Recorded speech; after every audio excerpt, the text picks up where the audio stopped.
Excel worksheets can have a lot of cells, and sometimes you may find that you want to view two different parts of the spreadsheet at the same time. For example, in this spreadsheet I have a list of salespeople in the first column, but when I scroll to the right, those names disappear, which makes it really hard to see who the sales data belongs to.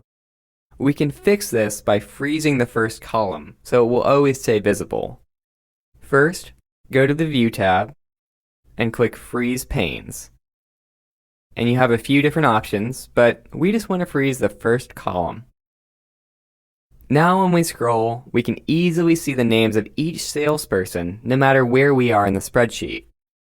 This spreadsheet also has dates in the second row, and I'd like to freeze them so they'll stay visible when I scroll down. But in this example though, it's going to work a bit differently, and that's because it's row 2. And you can see why if I go to the Freeze Panes command. There's an option to freeze the top row, but there isn't an option to freeze just the second row by itself. Instead, we'll need to freeze the top 2 rows. Since we've already frozen the first column, we'll first need to reset the spreadsheet by selecting Unfreeze Panes. And now you have two options. You can either select the row below the rows that you want to freeze, that's row 3 in this case, or you can select a single cell, such as B3. If you select only one cell, it will freeze the rows above it and also any columns to the left, and that's exactly what we want here. Next, go to the Freeze Panes command and select Freeze Panes.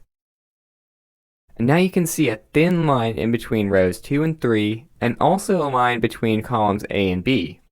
When I scroll, I can see all of my header rows and columns no matter where I am in the spreadsheet. Sometimes you may need to work with different parts of the spreadsheet at the same time. There are a couple of ways to do this. One is to click the New Window command on the View tab. This will give you two separate windows, and you may need to rearrange them so that you can view both at the same time.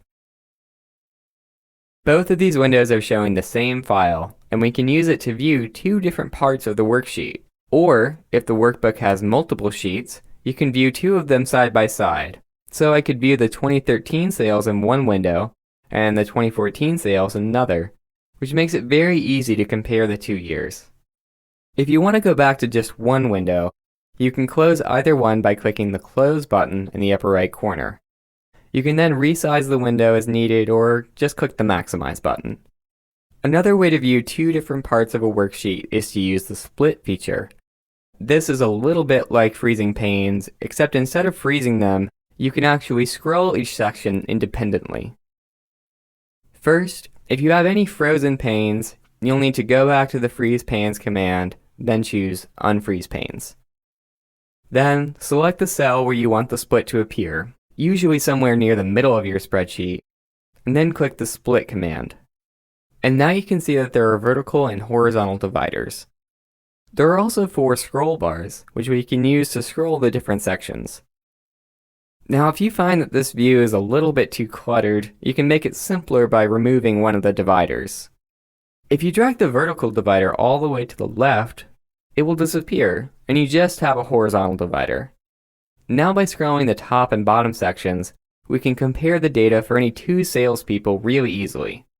For example, how about David Carlson and Melissa Post? Depending on your spreadsheet, some of these view options may be better than others. In this example, the header rows and columns are really important, so the Freeze Panes feature is probably our best choice. You'll want to try all of the view options and see which one works best for your spreadsheet.